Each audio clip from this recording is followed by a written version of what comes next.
food and water move across large distances in plants.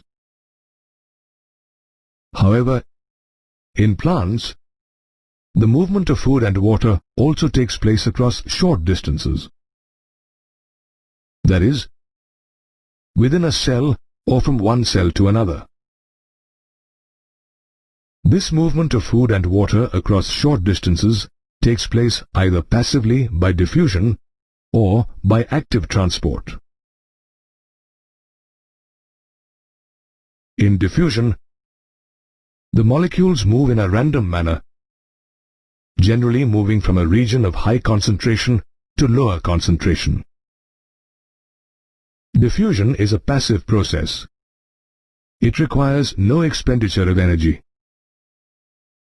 It is a slow process, independent of a living system, and can take place in all states: liquid, solid, and gaseous. Did you know that diffusion is the only means of gaseous transport in plants? Gases such as oxygen and carbon dioxide enter and exit stomata via diffusion. The rate of diffusion is affected by several factors, such as the size of molecules, their solubility in lipids, and the concentration gradient. Of these three factors, the concentration gradient is a must for diffusion to even take place. As for size, the bigger the molecules, the slower the rate of diffusion. And since all membranes are made up of lipids, lipid-soluble substances diffuse faster. For this same reason, hydrophilic or water-soluble substances find it difficult to diffuse through membranes.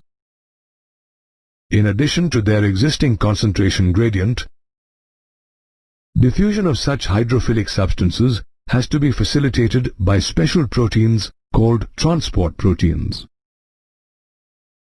This type of diffusion, facilitated by proteins without any energy expenditure, is referred to as facilitated transport. The rate of transport in facilitated diffusion is maximum when all transport proteins are used or saturated. Facilitated diffusion has an advantage in that it allows cells to select substances for diffusion. It is, however, sensitive to inhibitor molecules that react with side chains of the transport proteins. Proteins are responsible for creating channels in the membrane, which allows molecules to pass through them. Some of these channels are large enough to allow a variety of molecules to cross over. Some of these channels are always open, while others are controlled.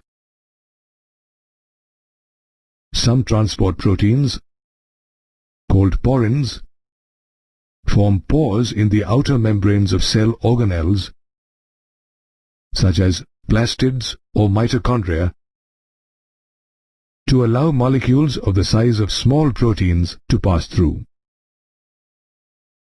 When a molecule binds itself to a porin, it rotates to release the molecules inside the cell.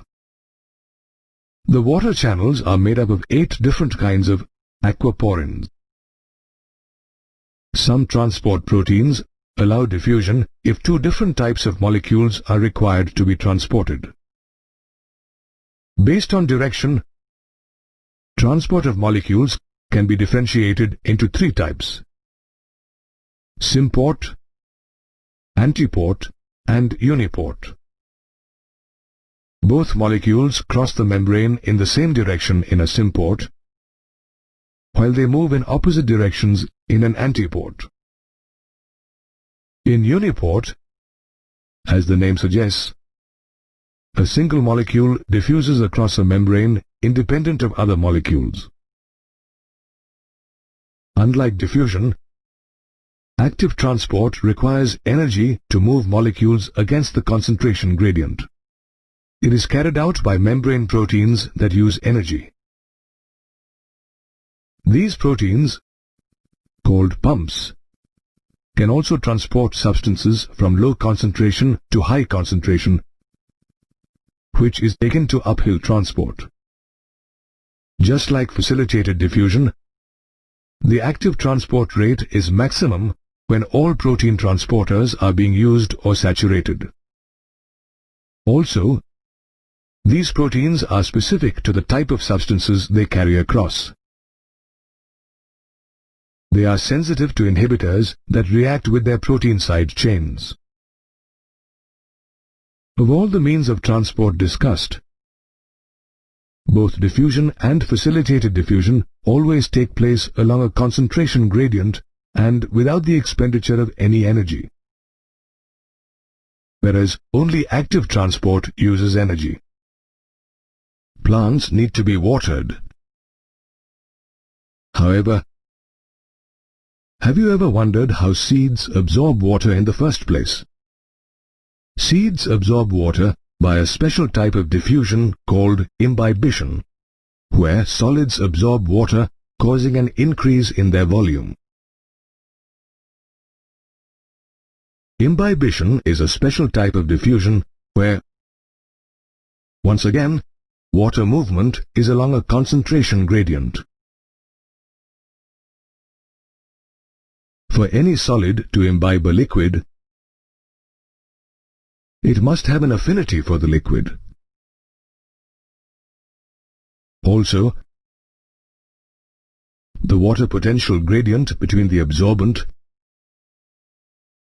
that is the solid, and the liquid imbibed is essential for imbibition.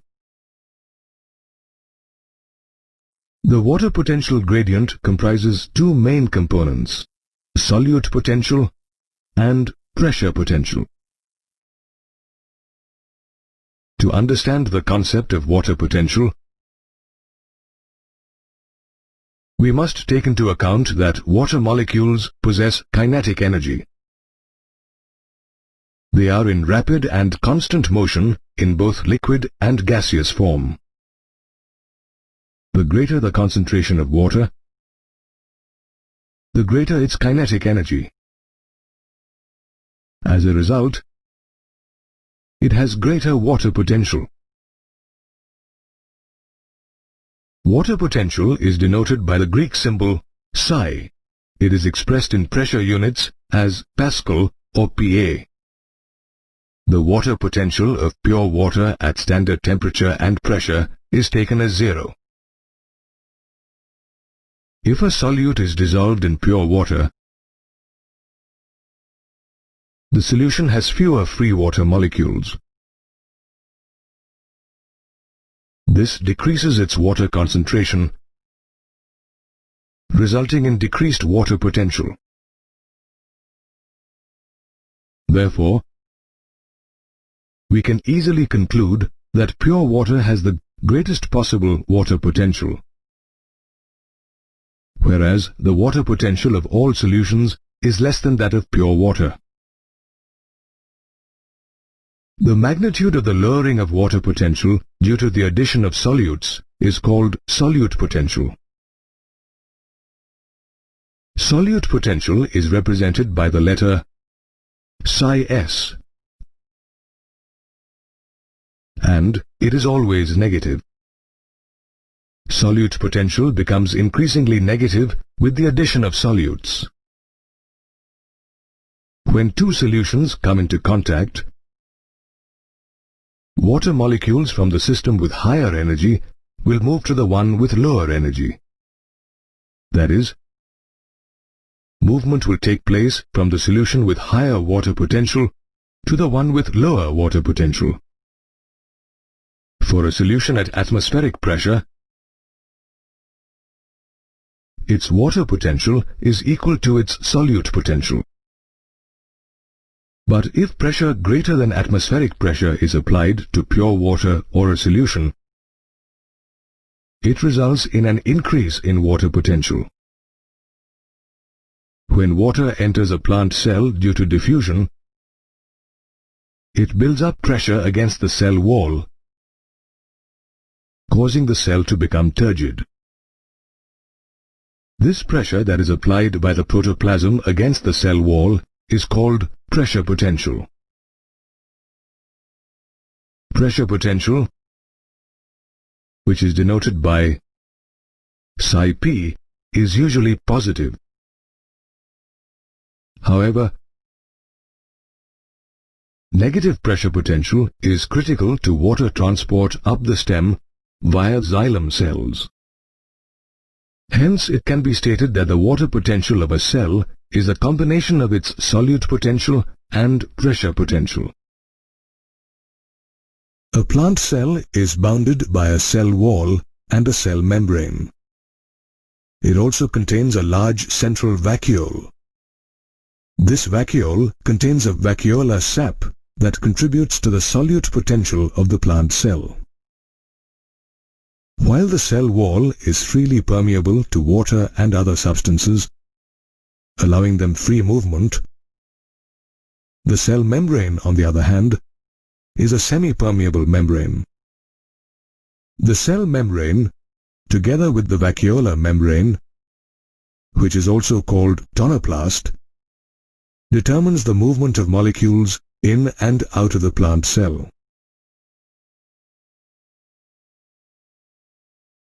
The diffusion of water across a semi-permeable membrane like the cell membrane is referred to as osmosis. Osmosis occurs spontaneously in response to a driving force. The net direction and rate of osmosis depend on two factors: concentration gradient and pressure gradient. If two solutions are put into a chamber separated by a semi-permeable membrane, then water will move from the region of higher chemical potential or concentration gradient to the region of lower chemical potential until equilibrium is reached. At equilibrium, both chambers will have the same water potential. Also, the potential of water molecules to move from a hypotonic solution to a hypertonic solution across a semi-permeable membrane is called osmotic potential. A hypotonic solution is a solution that has more water and less solutes, whereas a hypertonic solution is one that has less water and more solutes. Let us consider another example of osmosis. A solution of sucrose in water is put into a funnel and separated from the pure water in a beaker by a semi-permeable membrane. The water, being hypotonic, will move from the beaker to the funnel containing the hypertonic sugar solution, raising the solution level in the funnel. This water movement will continue till both solutions in the funnel and beaker achieve equilibrium. Now we can apply external pressure to the upper part of the funnel so that no water diffuses from beaker to funnel through the membrane. This external pressure, required to prevent the water from diffusing, is known as osmotic pressure. Osmotic pressure is a function of solute concentration. The higher the solute concentration, the more is the diffusion of water. Therefore, more osmotic pressure will be required to stop the entry of water molecules into the solution. The water potential is equal to its solute potential for a solution that is at atmospheric pressure. Unlike osmotic potential, which is negative, osmotic pressure is a positive pressure. However, numerically, osmotic pressure is equal to osmotic potential, only their signs differ. Osmosis, therefore, plays an important role in water movement in the plant cell. Movement of water in and out of a plant cell is essential to a plant's existence. The plant cell wall can either shrink or become turgid in response to the movement of water. It is the surrounding solution of the cell that decides the direction in which water flows. The surrounding solution can be categorized into three types: isotonic, hypotonic, and hypertonic. When the concentration of the external solution is the same as that of the cell cytoplasm, the solution is said to be isotonic. Such a solution balances the osmotic pressure of the cell cytoplasm. If the concentration of the external solution is lower than that of the cytoplasm, it is said to be hypotonic. On the other hand, if the external solution is more concentrated, that is, it has more solutes, it is said to be hypertonic. If a plant cell is placed in a hypertonic solution, water moves out of the cell due to osmosis. The cell membrane shrinks away from the cell wall with this outward movement of water. This phenomenon is called plasmolysis, while the cell is said to be plasmolyzed. In plasmolysis, water first moves out of the cytoplasm and then the vacuole. This movement of water takes place from a cell which has higher water potential to an area outside the cell that has lower water potential. However, plasmolysis is a reversible process. When plasmolyzed cells are placed in a hypotonic solution, that is, a solution with less solutes and higher water potential, water moves from the solution into the cell. This causes the cytoplasm to build a pressure against the cell wall. This pressure is called turgor pressure. This turgor pressure exerted by the protoplast against the cell wall due to the entry of water is called pressure potential Cp. It is the turgor pressure in the plant cells that helps a plant to be erect. Since plant cells have a rigid cell wall, the cell does not rupture despite the turgor pressure. However, the cell enlarges and results in the extension growth.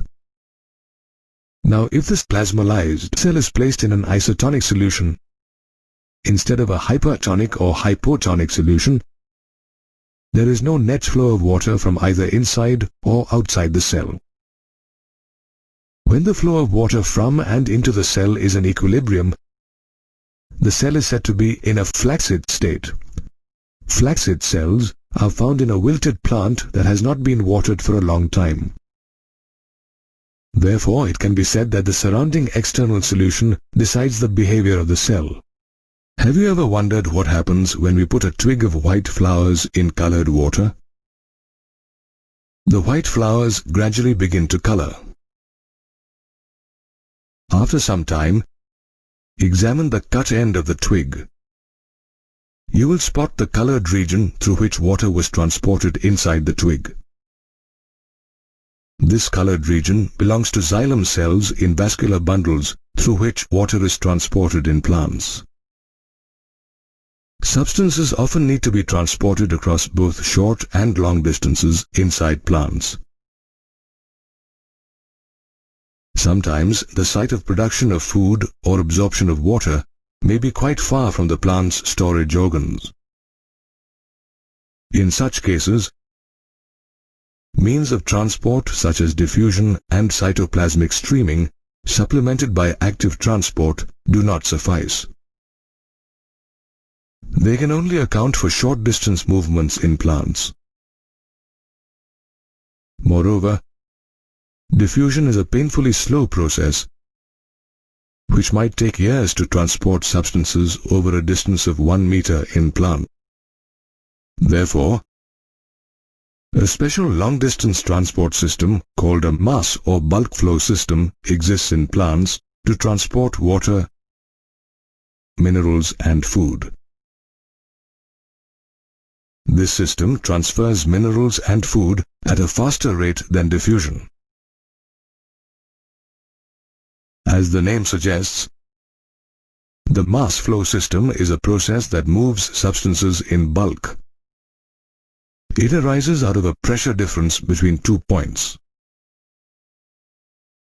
Irrespective of the state substances are in, either in solution or in suspension, they move along at the same pace like in a flowing river.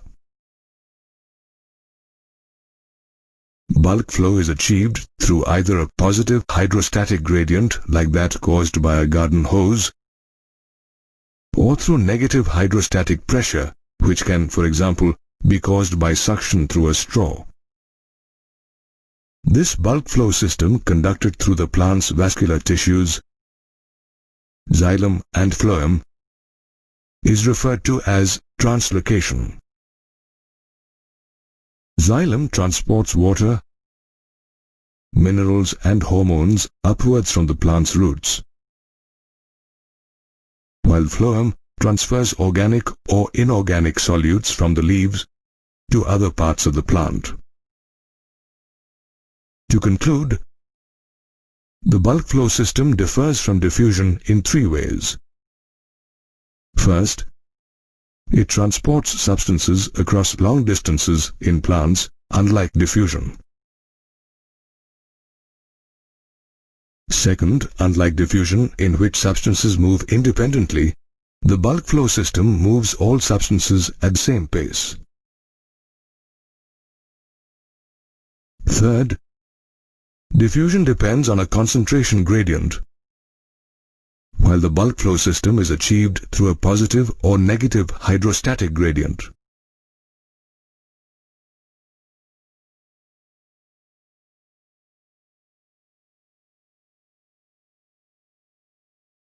Therefore, long-distance travel in plants is carried out by a bulk flow system in the plant's vascular bundles consisting of xylem and phloem.